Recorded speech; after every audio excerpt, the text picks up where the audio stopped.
Welcome to foresight monograph YouTube channel. ത്രില്ലിങ്ങും സസ്പെൻസും മിസ്റ്ററിയും നിറഞ്ഞ വിഷയങ്ങൾ നിങ്ങളുടെ മുന്നിലേക്ക് എത്തിക്കുന്ന ഒരു കുഞ്ഞു ചാനലാണിത്. ഇഷ്ടമായാൽ ലൈക്ക് ചെയ്യുക, ഷെയർ ചെയ്യുക, സബ്സ്ക്രൈബ് ചെയ്യുക. പണ്ട് പണ്ട് കായംകുളത്ത് കൃഷ്ണപുരം എന്ന സ്ഥലത്ത് ഒരു യക്ഷി വന്നുകൂടി. ആ യക്ഷി അതീവ സുന്ദരിയായ ഒരു സ്ത്രീയുടെ വേഷം ധരിച്ച് വഴിയിൽ ചെന്ന് നിൽക്കും. അതുവഴി പോകുന്നവരോട് മുറുക്കാൻ തരാമോ എന്ന് ചോദിക്കും. അവളുടെ ചിരി കാണുമ്പോൾ തന്നെ ആ സൗന്ദര്യത്തിൽ മയങ്ങിപ്പോകുമായിരുന്നു എല്ലാവരും. അവർ അവൾക്ക് മുറുക്കാൻ കൊടുക്കും. മുറുക്കാൻ കൊടുത്ത് അവളുടെ സൗന്ദര്യത്തിൽ മയങ്ങി നിൽക്കുന്നവരെ അവൾ തന്റെ വീട്ടിലേക്ക് ക്ഷണിക്കും. ഊണ് കഴിച്ചിട്ട് പോകാമെന്ന് അവരോട് പറയും. വളരെയധികം നടന്നും വിശന്നും ക്ഷീണിച്ചു വരുന്ന ആ വഴിയാത്രക്കാർക്ക് ആ സുന്ദരിയുടെ ക്ഷണം നിരസിക്കാനാവില്ല. അപ്രകാരം അവൾ ക്ഷണിക്കുമ്പോൾ ആളുകൾ അവളുടെ കൂടെ പോവുക പതിവായിരുന്നു. ആ വഴിയിൽ നിന്നും കുറച്ചു ദൂരം പോയാൽ ഒരു വിജനമായ വനപ്രദേശമുണ്ടായിരുന്നു.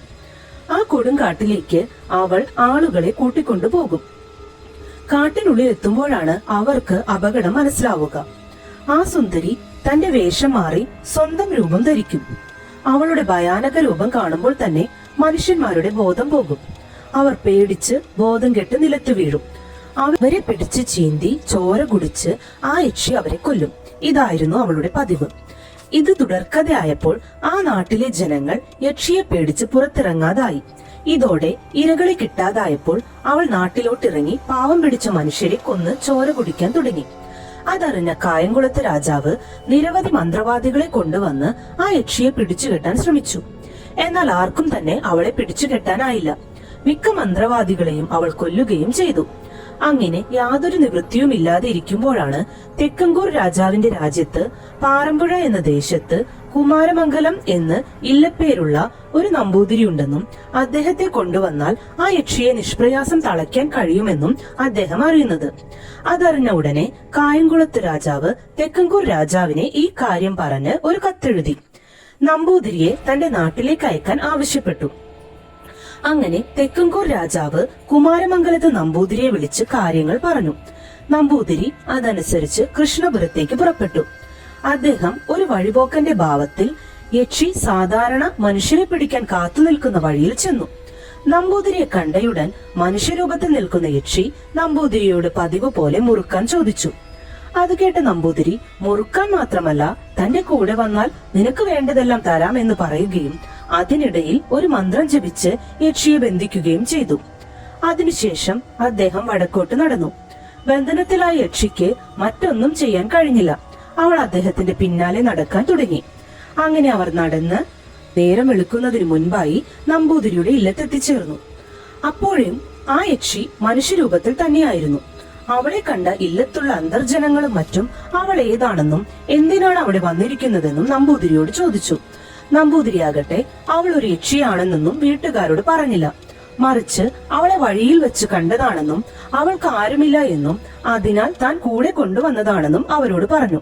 അവൾക്ക് വല്ല കഞ്ഞിയോ ചോറോ കൊടുത്താൽ ഒരു ദാസിയായി അവൾ അവിടെ കഴിഞ്ഞുകൊള്ളുമെന്നും നമ്പൂതിരി പറഞ്ഞു. എന്നാൽ അവളെ നാലുകെട്ടിനകത്ത് കടക്കാൻ സമ്മതിക്കരുതെന്നും നാലുകെട്ടിനപ്പുറത്തുള്ള ചെറിയ ഒരു കെട്ടിടത്തിൽ അവളെ താമസിക്കാനും നമ്പൂതിരി അവരോട് പറഞ്ഞു. എല്ലാവരും അതനുസരിച്ചു. യക്ഷി അങ്ങനെ ആ ഇല്ലത്ത് താമസമായി.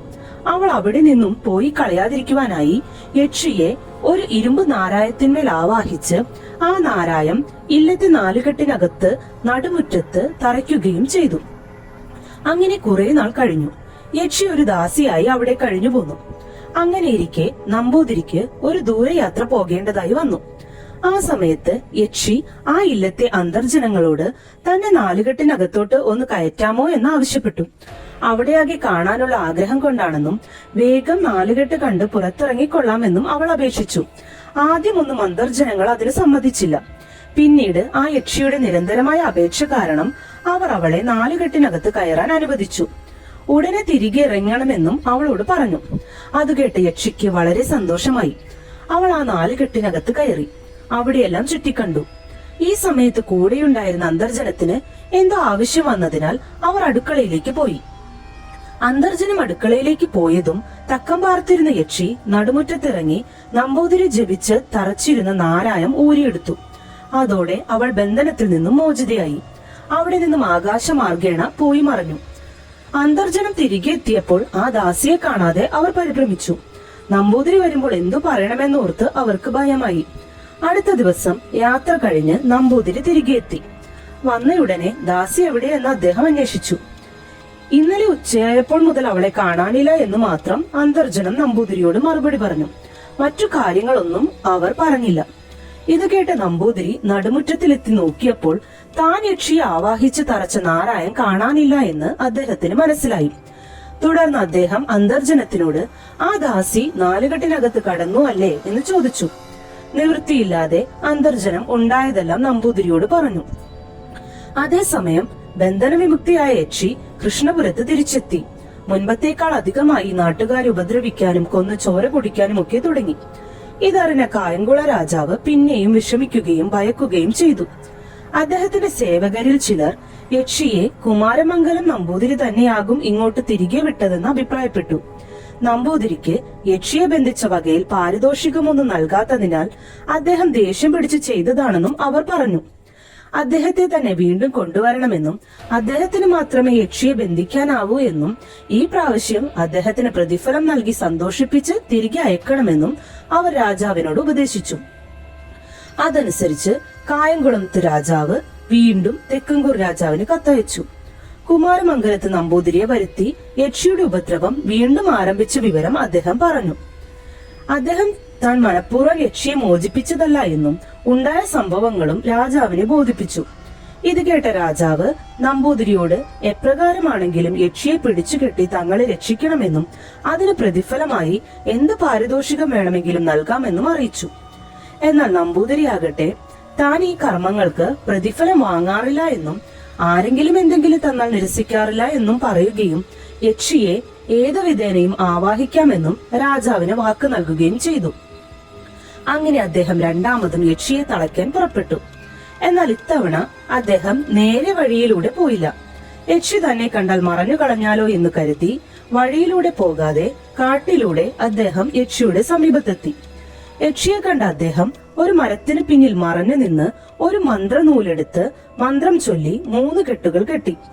ഇതൊന്നും അറിയാതിരുന്ന യക്ഷി 3 കെട്ടുകൾ കെട്ടിത്തീർന്നതോടെ വീണ്ടും നമ്പൂതിരിയുടെ ബന്ധനത്തിലായി. അങ്ങനെ യക്ഷിയെ രണ്ടാമതും ബന്ധിച്ച നമ്പൂതിരി തന്റെ ഇല്ലത്തേക്ക് പുറപ്പെട്ടു. ഇത്തവണ യക്ഷി അപ്രത്യക്ഷയായാണ് നമ്പൂതിരിയെ അനുഗമിച്ചത്. നമ്പൂതിരിക്ക് മാത്രമേ യക്ഷിയെ കാണാൻ കഴിയുമായിരുന്നുള്ളൂ. അങ്ങനെ അവർ നടന്ന് ഇല്ലത്തിനടുത്തെത്താറായപ്പോൾ ആ യക്ഷി നമ്പൂതിരിയോട് യാചിച്ചു. തന്നെ ഉപദ്രവിക്കരുതെന്നും ദാസ്യവൃത്തിക്ക് നിയമിക്കരുതെന്നും അവൾ നമ്പൂതിരിയോട് അപേക്ഷിച്ചു. എന്നാൽ നമ്പൂതിരി അവളോട് ആരെയും ഉപദ്രവിക്കാതെ കഴിയാൻ സമ്മതമാണെങ്കിൽ അവളെ പരദേവതയായി കുടിയിരുത്തി ആരാധിക്കാമെന്നും അല്ലാത്ത പക്ഷം അറുത്തു ഹോമിക്കുമെന്നും പറഞ്ഞു. യക്ഷി ആരെയും ഉപദ്രവിക്കില്ല എന്ന് നമ്പൂതിരിക്ക് വാക്കുകൊടുത്തു.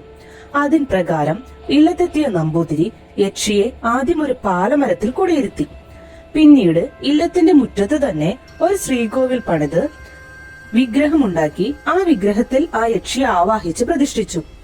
അവിടെ പൂജയും കർമ്മങ്ങളുമൊക്കെ ആരംഭിച്ച് പതിവായി നിവേദ്യം സമർപ്പിക്കുകയും ചെയ്തു. അതിനെല്ലാം ശേഷം കുമാരമംഗലത്ത് നമ്പൂതിരി കായംകുള രാജാവിനെ കാണാനായി ചെന്നു. കാര്യങ്ങളെല്ലാം പറഞ്ഞു.